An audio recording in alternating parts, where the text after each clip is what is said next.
Welcome. My name is Pam Wolf, and I've been hosting Science Café for, I think it's about 5 years now. And of course, the first 4 years were live and in person, and this year has been online. And I think we do a good job either way.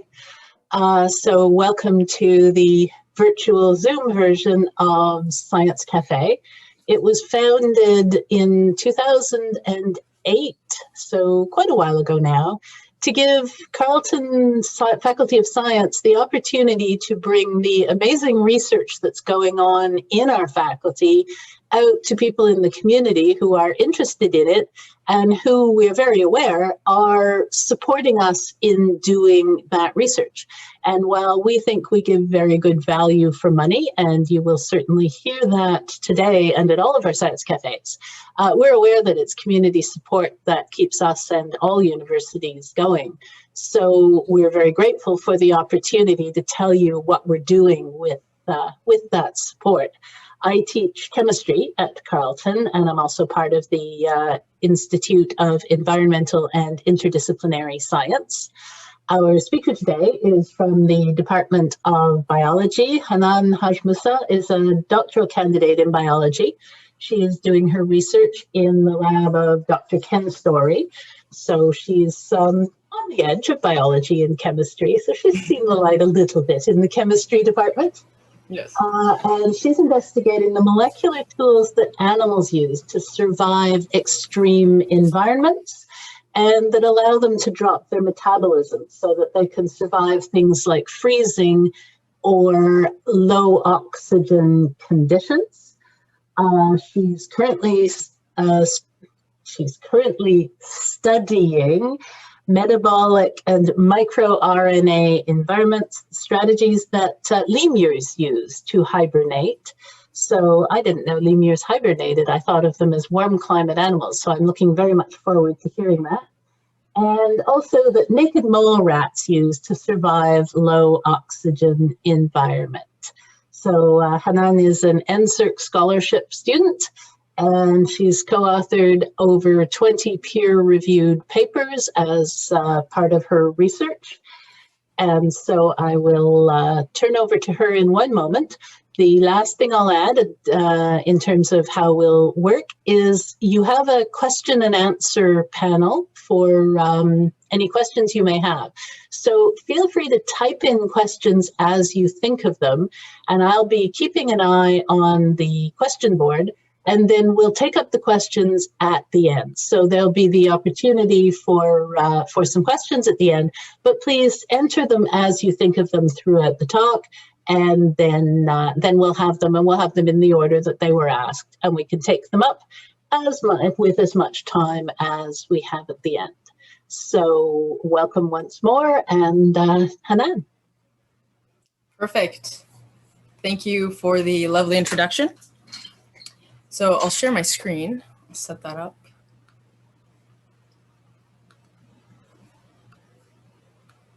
Okay. So did you guys see it? I certainly can. So okay, hopefully perfect. That's a good sign for everyone. Do you now see the full screen version? Yes. Thank you. All right. So hi, everyone. My name is Hanane Hadj-Moussa. So this is my final year of my PhD. I've been at Carleton for my undergrad and my master's, and I've been working with Ken Storey. And what we look at is how animals can survive extreme environments and what can we learn from their strategies and their natural adaptations to solve some of our problems. So things like organ transplants, we're going to talk about space, then we're going to go back 500,000 years and talk about early humans and how they evolved. So we're going to go everywhere, basically. So here's the plan for today. I'm going to talk a bit about what microRNAs are. And I know there's a lot of RNAs and mRNAs in the news, and so we can talk about that and COVID and how it relates to vaccine development. And then we're going to focus in on some of the animal adaptations. And after that, go into the novel innovations. So here I'm talking about organ transplants, space travel, human hibernation, maybe, who knows. And then some medical diseases, and so human diseases and treatments, and how they relate to microRNAs. So first off, microRNAs and gene silencing. So what's happening here?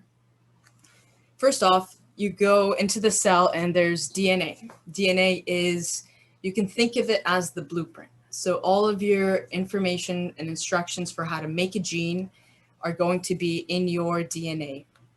And genes is basically a fancy name for, you know, the code that makes all of your proteins. So each protein has a specific gene. And in your DNA, you have all this information. So the way that you can access this DNA, so you can think of it as being locked up in a safe where you don't have access to, is that you change it into something called RNA. And this stands for ribonucleic acid, and DNA is deoxynucleic acids. So RNA is the usable or working version of DNA. It has the same information. It's just coded a little differently. And the reason we do this is because we don't actually want to touch the DNA. You can think of it as your master copy. You don't want to copy or edit or make any changes to the master copy. You always make a transcript or transcribe of it that you can use for your day-to-day. And this is the same concept. So DNA gets transformed into RNA, and then this is what becomes the protein.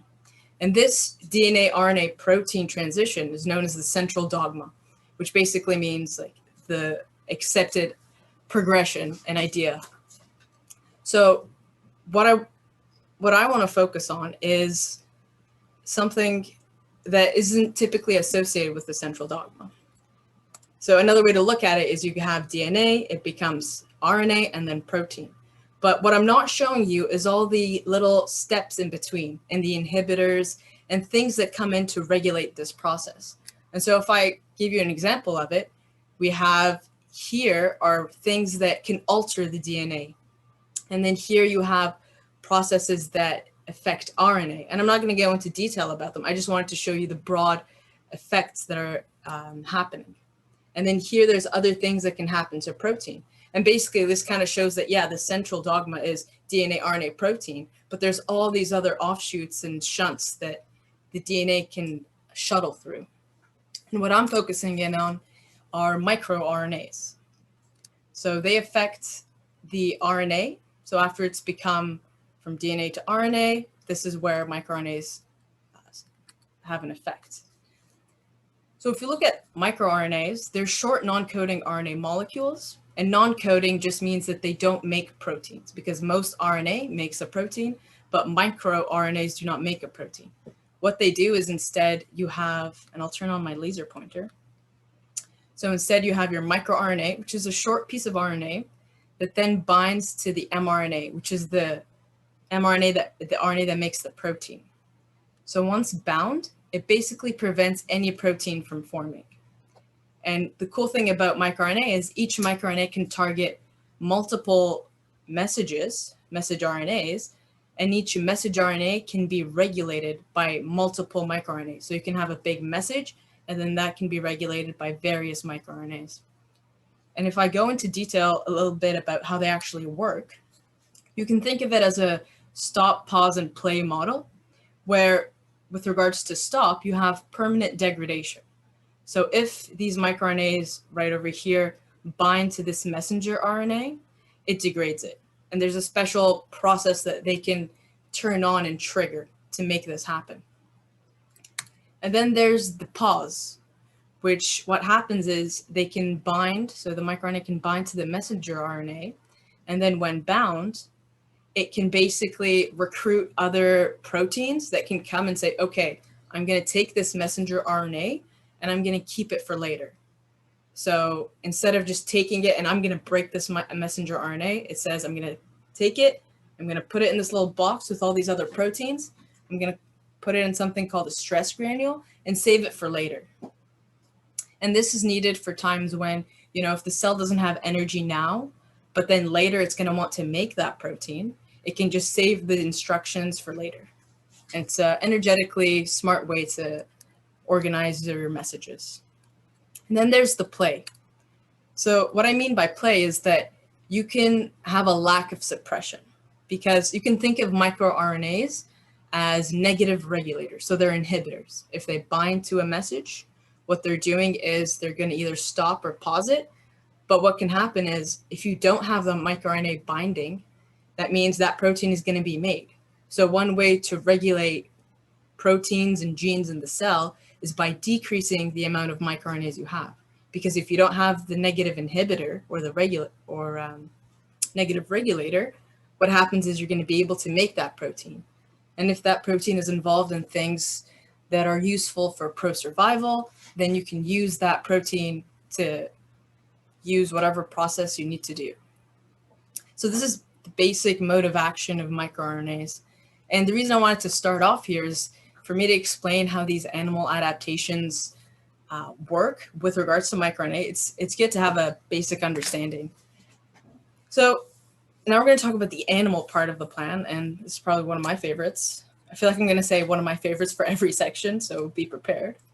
So there's different environments, and animals need to adapt to their environment. And the first environment we're going to talk about is the cold. So if you're in Ottawa and you open your door, it's minus 15 degrees today, I think, feels like, maybe less. And what that means is that animals have to adapt to this cold weather, because cold weather brings with it reduced amount of sunlight, food scarcity, so there's less food, there's less water, it's very windy. The prey that they typically eat is also gone, and the leaves and insects are also gone. And so what happens is there's different strategies to overcome the cold. Over here, there's freeze tolerance. And in this picture, I have a picture of a wood frog. And this is a frog, and we're going to talk about the wood frog a little bit more, but basically it uses a strategy known as freeze tolerance to overcome the cold. And then there's over here a hibernating bear, which uses another strategy to kind of turn off its metabolism and kind of ride the wave until spring and warmer weather comes. There's also an interesting strategy called freeze avoidance. And this is the larvae of a gull moth. And what it is they pump their cells full of sugar and antifreeze. And what this does is that even though it's, let's say, minus 40 degrees Celsius in the ambient environment, the way the cells are made, or not made, the way the cells are full of sugar, it prevents them from freezing. So basically all the cells get super cooled, and therefore they don't freeze. And so this strategy is known as freeze avoidance. And so that means they don't have to go and hibernate. They don't have to leave their environment to tolerate the cold. And another strategy I'm not showing here is migration, but that's just animals that can't handle the cold. And so they've evolved like flight muscles and endurance to be able to travel to warmer climates. So that's the cold.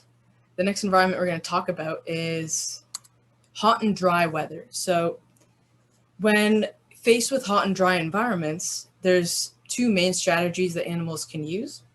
And there's many others, but these are the two that we focus on in the lab, or estivation specifically.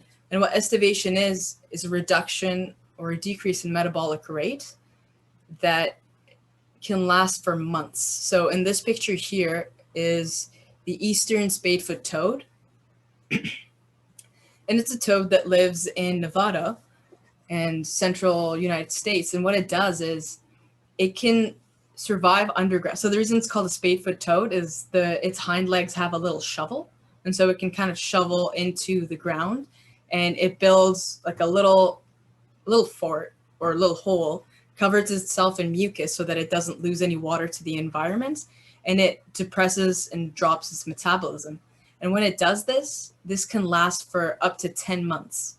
It doesn't go out to eat, it doesn't move, and it just stays there. And then when it rains, because in the desert it rains maybe once or twice a year, but when it rains, it's usually like a lot of rain. So what it does is in those rainy weeks, like a week or two or a couple of days, it then comes out, eats, lays its eggs, the eggs grow up, and then a couple of days later, they just all bury themselves in the ground. And so this is a really interesting strategy to address heat and dry weather. And anhydrobiosis is just taking that to the next extreme. So instead of dehydrating, like in the eastern spadefoot toad, it can dehydrate 40% of its body water, which is an incredible amount. But in the case of this animal here, the tardigrade, which is a microscopic animal, they can enter a state of basically dehydrating 99% of their body water. They shrivel up into little, like a fetal position, and they can last for years at incredibly hot, dry, cold, even radioactive weathers and climates. And the third main stressor that I want to talk about is oxygen deprivation. And so when animals, like let's say in the case of this is the red-eared slider turtle. So in this case, the turtle is in freshwater lakes and streams. And what happens is in the winter, when the streams freeze, you get that ice layer at the top. And this means the pond is no longer getting fresh oxygen being cycled in. And so the turtle goes to the bottom of the pond and it digs itself a little hole, and it can stay underwater for I think it's 4 months, where it has no access to oxygen. And so all of its tissues are completely anoxic, where, you know, humans, we absolutely cannot survive that. And so we want to know, what strategies are these animals using to overcome these extreme environments, and can we learn from them? And here I have the naked mole rat, and I'll talk about the naked mole rat a little bit later. But basically, they can also survive brief periods of anoxia, and anoxia means no oxygen. But they're more comfortable with hypoxic conditions. And what that means is low oxygen. So anywhere between, you know, in our atmosphere right now, we have about 20-21% oxygen, but in their tunnel systems, they're looking at 3% oxygen for prolonged periods of time. And so the main unifying theme behind all of these adaptations and survival strategies is the ability to turn off. So while it's different conditions, cold, hot, oxygen deprived, the big theme here is their ability to drop their metabolism to be able to conserve energy, the same way a computer goes into hibernate mode, which I think now is just called sleep mode.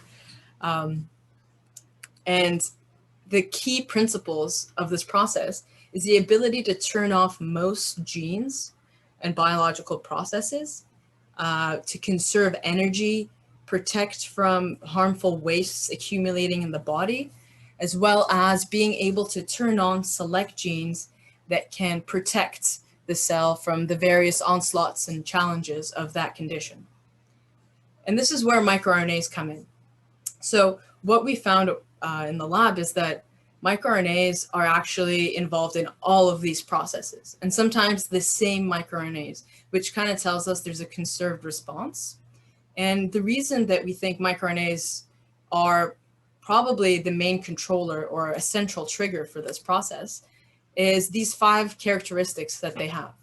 And so the first one is reversible regulation. And what that means is if you use microRNAs in your body, it's not a permanent change. So if I want to turn off protein X right now for the next 5 days, you can do it with a microRNA. And then once you remove that microRNA, protein X is now viable and it can go about and do its work.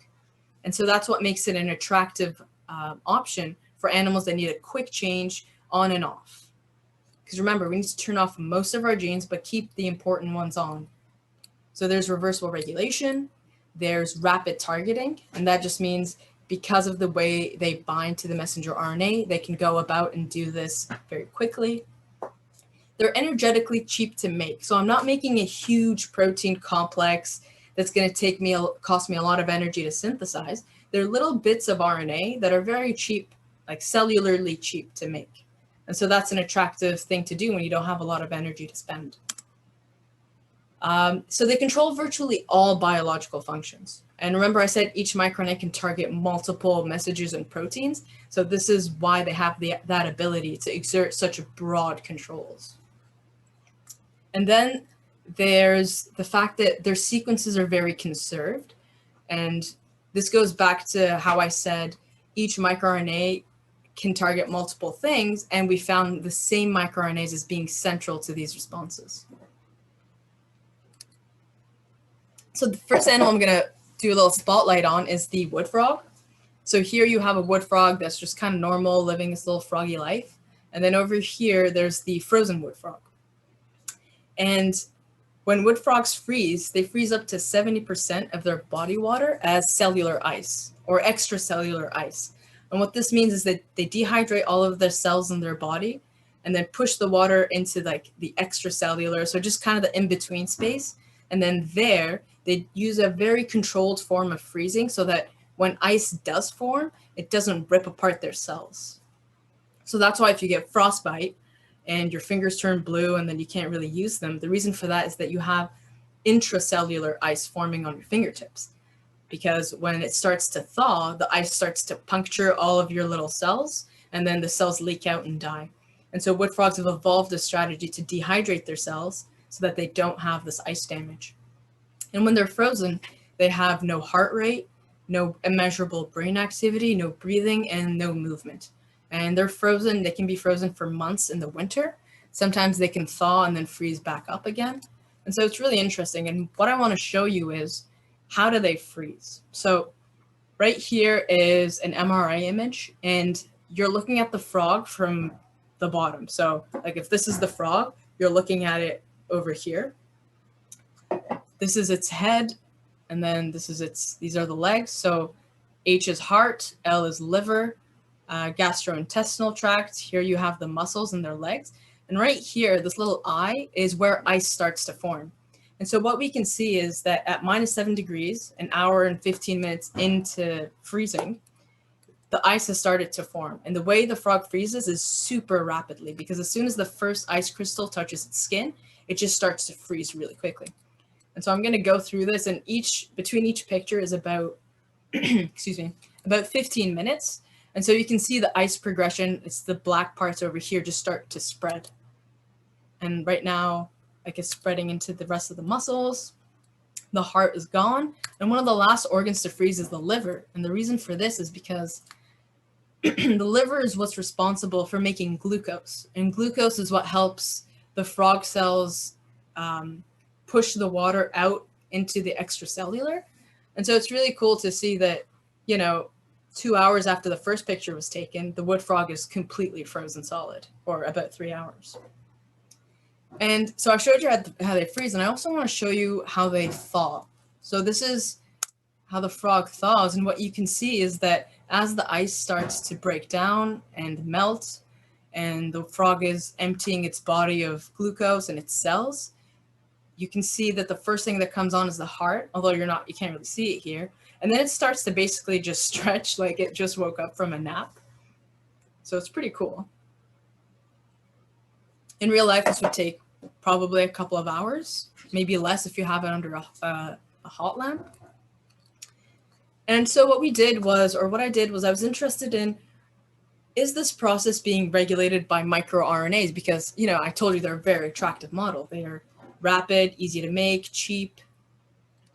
And so what we found was that, yes, microRNAs are totally regulating this process.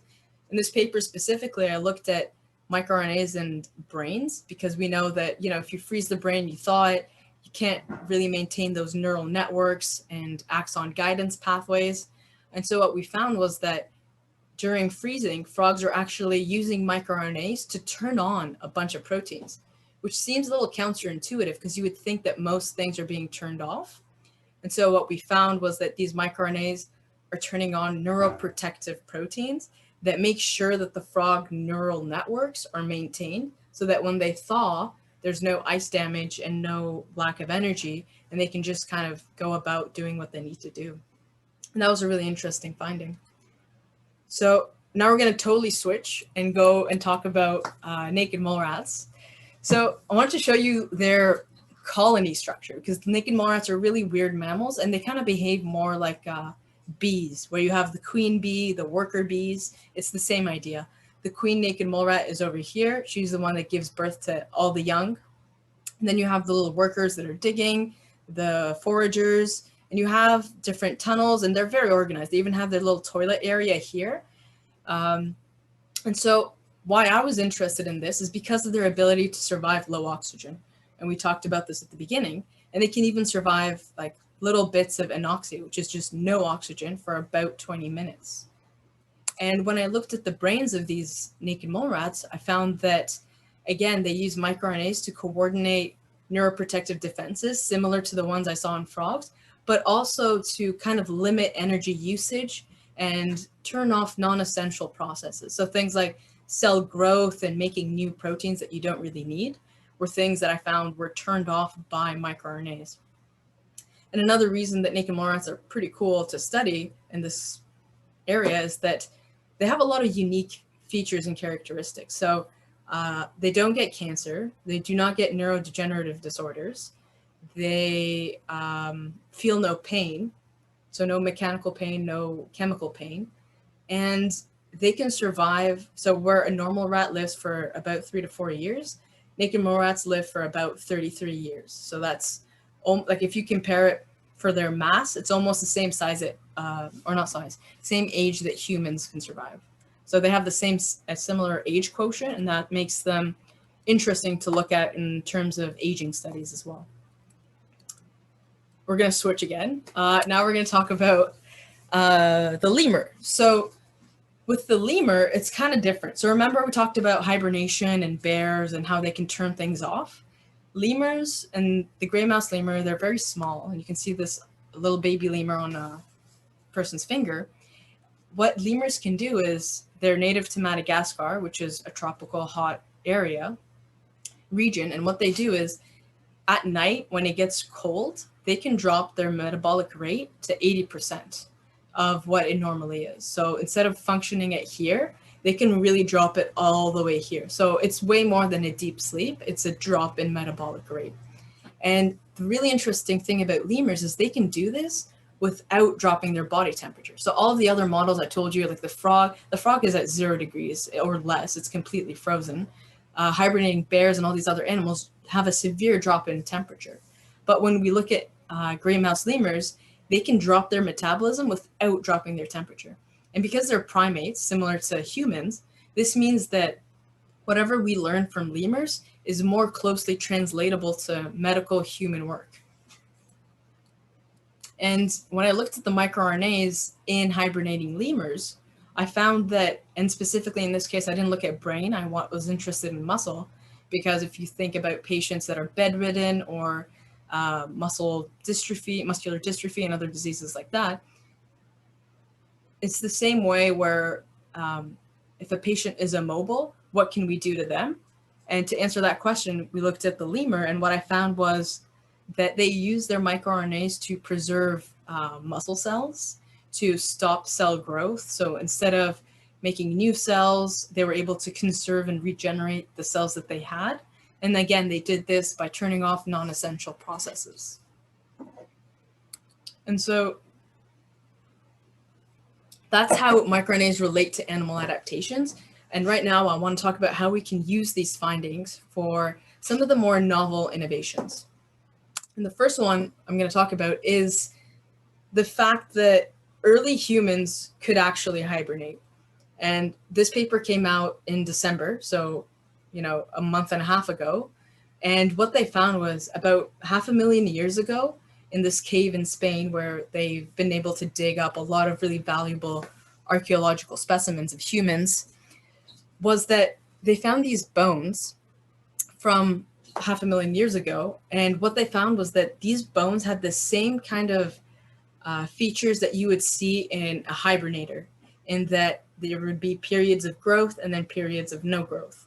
And then the same kind of patterns that they see in typical hibernating animals. And what they were able to do was go into the bones and dissect all of these fancy things and determine that back in the day, humans were actually capable of hibernating. They were dropping their metabolism, and they were doing this for months in the year when it was too cold and there wasn't enough food to go around.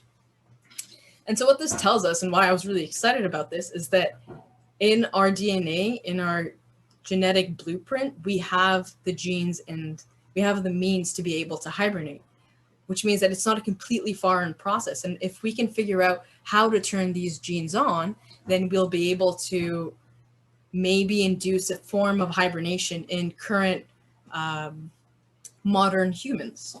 And this is an idea that it's attracted a lot of different agencies, and even the US military is interested in this. I wanted to show you guys this because this is a recent grant, a call for new grants that they put out. and it's called Biostasis, slowing life to save life.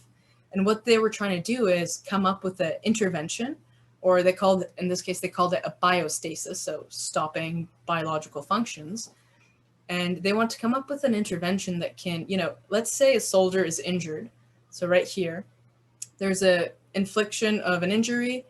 And what you can do is if you have this magic molecule, you can administer it to the soldier. And then this gives you more time to transport and treat the wounded soldier. And then at the end, when you're ready, you can reverse this form of hibernation. So this is an idea that's really attractive in a lot of areas. And, one of the things they've actually been doing recently, and by recently, I mean like 3 or 4 years ago, I couldn't find an update on this. But what happens is a lot of times when patients come into the hospital, let's not say patients, in this case, they're trauma patients that have suffered things like gunshot wounds. So when gunshot victims come in, and if they're shot in some sensitive areas, it's really hard to stop the bleeding, even if it's a very preventable, like easily treatable injury. It's really hard to stop the bleeding in time so that their brains don't hemorrhage or their hearts don't stop. And so there's this group at the University of Pittsburgh, and what they've been doing as a last resort is if they get a patient that suffered a gunshot wound that they cannot treat, they will, instead of having 5 to 10 minutes to operate before the patient bleeds out, they'll use a form of induced hypothermia or hibernation to be able to extend the period that they have to work. So similar to what we saw with the military's grant, where they want to have more time to be able to treat before the patient dies. And so what they do is they change the human's blood or the patient's blood with some really cold saline, and saline is just salt water. And doing this, they can drop their body temperature from 37 degrees to about 10 degrees Celsius. And if you look at other medical treatments like open heart surgery, cooling is definitely a part of it. But even with those surgeries, they only drop the patient down to 32 degrees Celsius max. Anything lower and you're really risking cold damage and ischemia, which is low oxygen to your tissues. And so what they've been able to do is induce hypothermia, drop the patient down to 10 degrees Celsius for like hours to be able to operate. And then they start to slowly cool them back up and then restart their heart. And during that period, their heart is completely turned off. They have no measurable brain activity, which is really interesting because they've shown that they've been able to bring patients back. And that's just an example of how hibernation and hypothermia can be used in a medical context. And if we think about how they can be used with respect to organ preservation, there's 2 main strategies, or one main one and a kind of new one.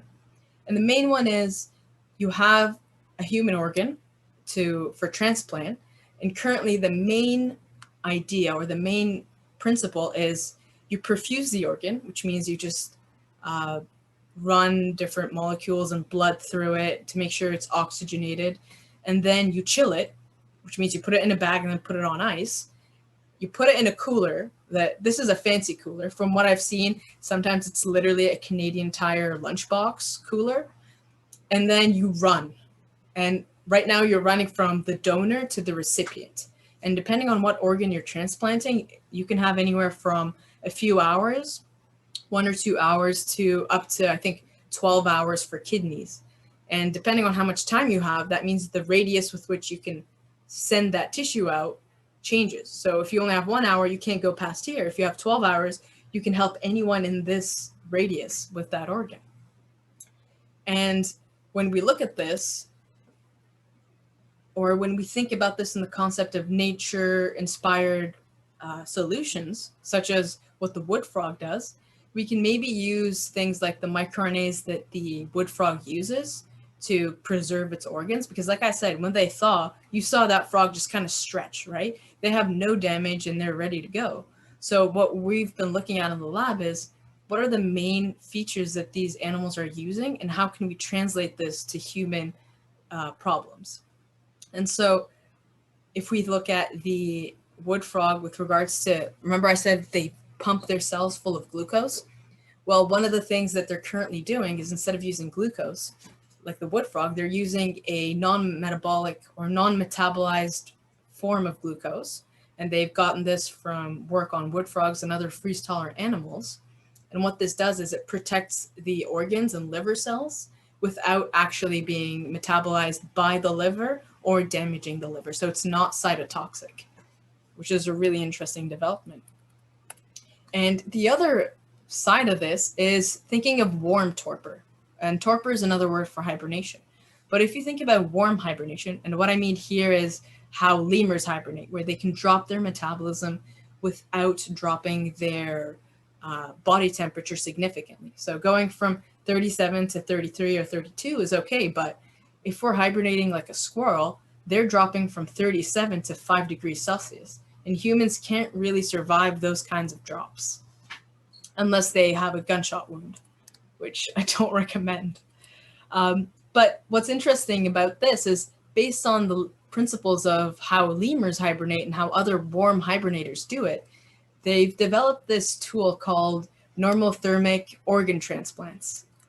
And the principle behind this is you put it in this machine, scary looking machine, called a bioreactor. And what it does is you hook it up with the different valves and the different arteries and veins, and you basically run warm blood and oxygen and nutrients in and out of the organ, and you pretend like the organ is still in the body. So in this machine, the liver or the heart will think that it's still actually in a human body, and so it's going to keep working. So it's not like you put the heart on ice and you turned it off completely and the heart is just losing oxygen and accumulating waste. In this case, the heart is still beating and it's cleaning itself up.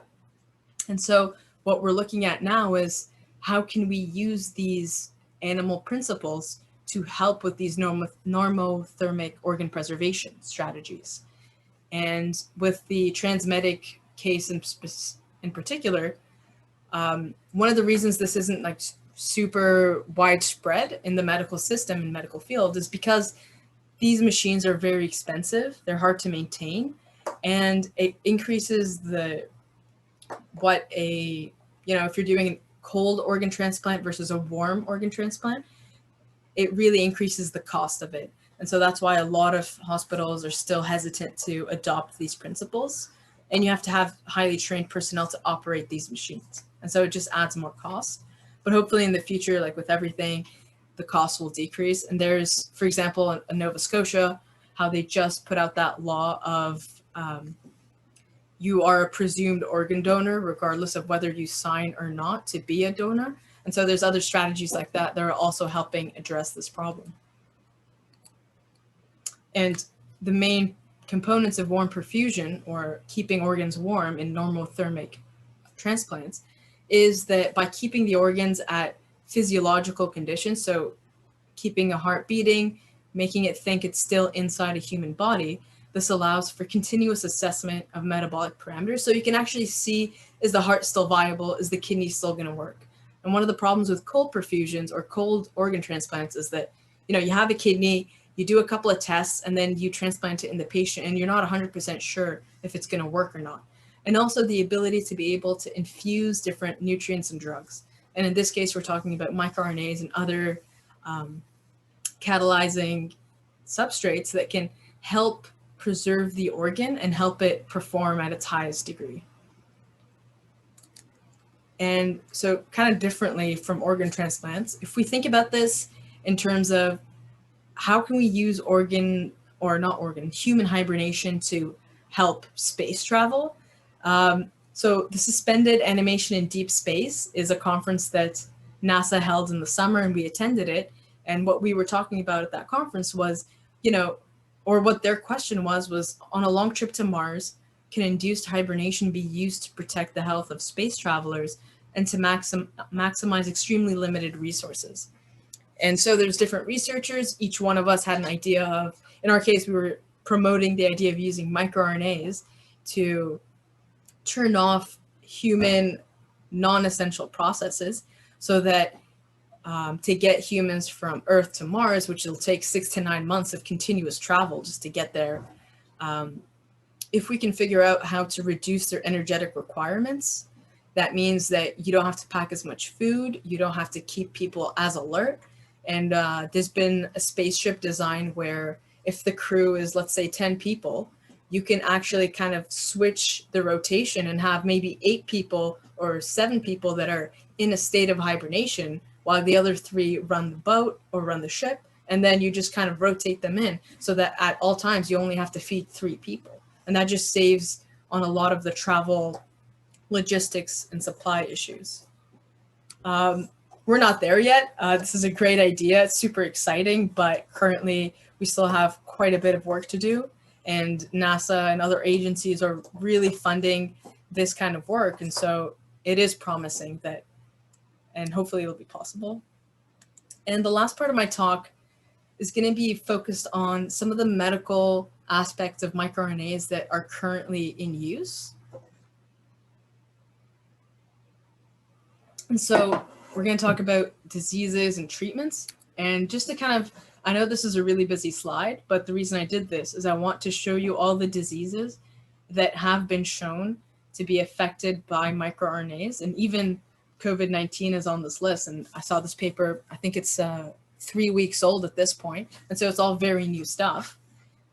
And, you know, everything from neurodegenerative diseases, every single type of cancer that I could find, heart disease, diabetes, viral diseases, they all have a microRNA component. And the reason for this is because microRNAs regulate all biological processes. Like one microRNA can regulate protein synthesis, another microRNA will regulate antioxidant responses. And being able to use all of this to, or another way to think of it is a disease usually means one or more things going wrong. So basically having any microRNA that's not properly regulated in these systems will result in these sorts of diseases. And what I mean here by fingerprint is that each of these diseases has a subset of microRNAs that are dysregulated or maladaptive. And this is an example of a systematic review that was done. And what they found was that in these neurodegeneration diseases, so Alzheimer's, multiple sclerosis, Parkinson's, ALS, and many other diseases, it's a lot of the same microRNAs that are being turned on. So there's a lot of these ones, microRNA 155, versus a lot of microRNAs that are either turned up or down. But it's the same species. And the reason for this is they're all targeting similar proteins and genes. And so if we know what, let's say, Alzheimer's looks like if I take a sample of blood from a patient to find out if they have Alzheimer's, I'll know that I need to look for these 7 microRNAs. And if these 7 are in the blood, and if they're circulating, that means this patient probably has Alzheimer's. And there's companies that are actually looking into doing this. So Diamir, and there's many other companies, I'm just highlighting this one, but Diamir is specifically, like they just received a grant last week to, and I think it was $4 million, to develop a test where they can take a little blood sample from someone and then find out, identify which subset or group of microRNAs are in their blood and whether or not they have Alzheimer's. And this is kind of known as using microRNAs as biomarkers. So if find it in your blood, that means that you have that disease. And this can be really specific. So you can tell what disease that patient has. You can tell the progression of the disease, what stage, so early onset, all of these kinds of characteristics. And what's really cool is that many of these biomarkers are actually out in the market right now. And some of them are registered as phase 4 clinical trials, which basically means they're already being used by the public. And that's really promising. But if we look at it with regards to, instead of using microRNAs as a biomarker, what if we use them as an intervention? So to use them to treat a specific condition. So while I tried to look at how many are out there, I was a little disappointed because apparently there's currently no approved microRNA drug on the market, but instead there are quite a few candidates that are either in phase 1 or, if you look here, phase 2 clinical trials, which is pretty promising. This is early stages. MicroRNAs were discovered I think, late 90s. So yeah, this is still very early research and it's very promising. And with that, I'd like to thank my supervisor, Dr. Ken Storey, his wife, Jan Storey, for managing the lab and making sure everyone's on track. Dr. Jing Zhang for helping me with a lot of the technical computer aspects and the bioinformatics that it takes to actually figure out which microRNAs are doing what, and all the other Storey Lab members that have made this possible. Thanks. So I'll stop sharing my screen.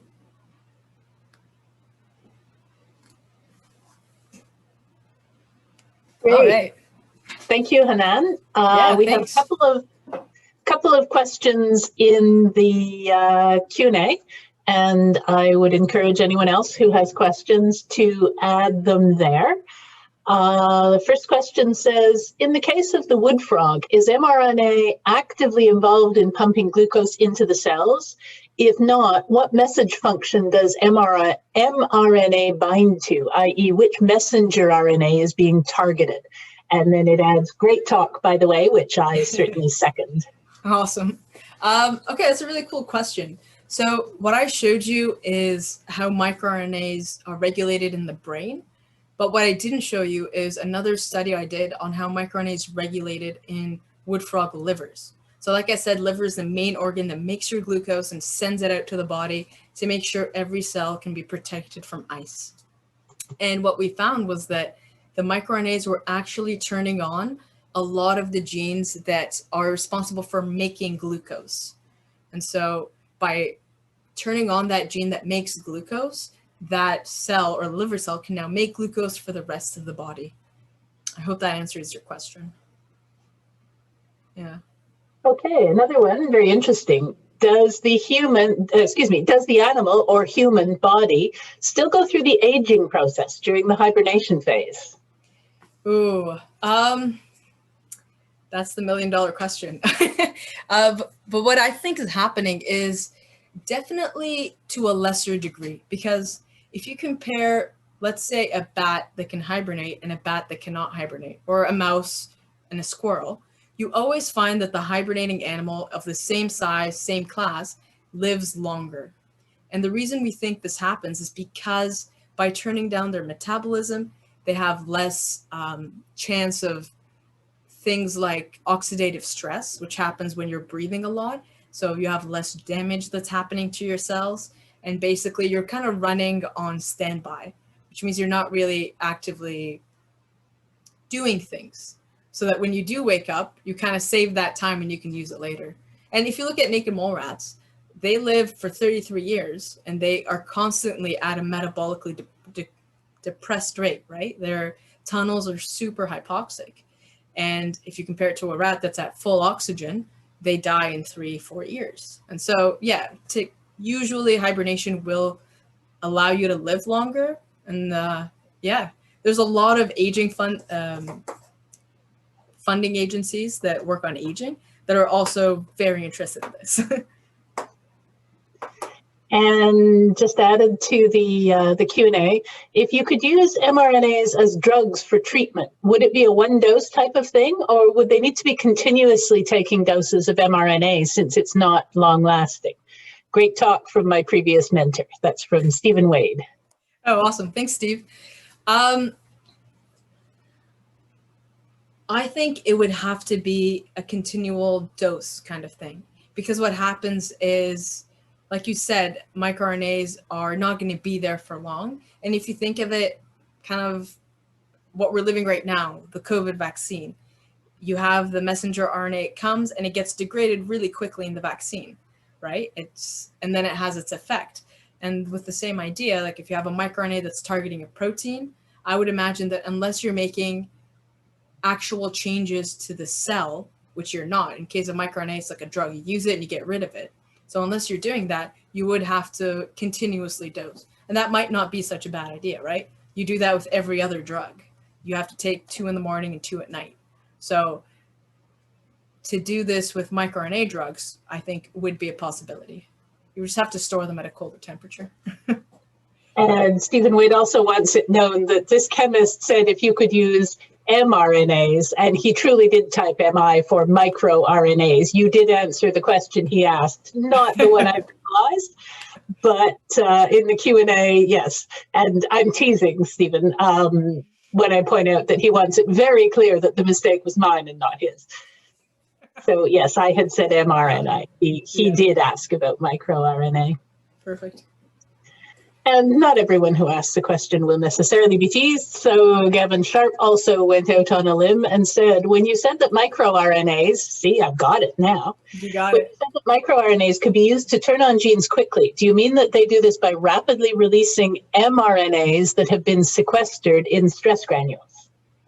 So when you said that microRNAs could be used to turn on genes quickly, I think what I mean by that, or not what I think, what I mean by that is that microRNAs are very easy and quick to make.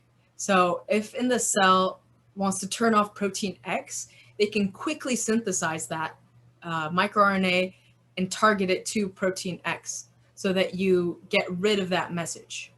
And in that case, that's what I meant by rapid regulation. But with regards to stress granules, and I don't know where that slide is, but with stress granules, it's the microRNA comes, it attaches to the message, and then it kind of calls in a bunch of other proteins to take that message and save it for later. To then turn on that gene, what happens is another group of proteins comes in and just kind of unlocks the messenger RNA, and then it can become a protein. So that's a different response, or a different pathway that would have to be regulated. And is that pathway involving microRNA, or is that pathway independent of the presence of microRNA? So with that, it's because what happens is microRNA comes and it binds to the message, and then you have other proteins that kind of just stabilize it. So what happens is the stabilizers get removed, and then the microRNA, depending on how long it's been there, it'll get degraded naturally, and you have the message that's still good to go and become a protein. Okay, do we have any more questions? I have not been... I think there's one in the chat. Yes. Yeah. Sorry, I have had the Q&A open and missed the chat. So, yes. Also, great talk. Did you try to measure the expression of RNA in athletes versus normal persons? Oh, personally, no, I did not, because we don't work on athletes or exercise, but I do know that they've looked at it, and what they found is that if you take an athlete that exercises a lot versus, like a couch potato, you find that they do have, like, even in their blood, if I just take a blood sample, they have different populations of microRNAs. And one of the cool things I found was that, remember how I said in lemur muscles, they're able to regenerate and preserve their muscle mass, even though they're kind of just sleeping in a tree? These athletes had a lot of those same microRNAs that were being turned on. So it's a group of microRNAs called myomere, so muscle microRNAs, and they are turned on during hibernation, and they're also turned on during exercise. And so a lot of the same kind of unifying principles come out between these two responses.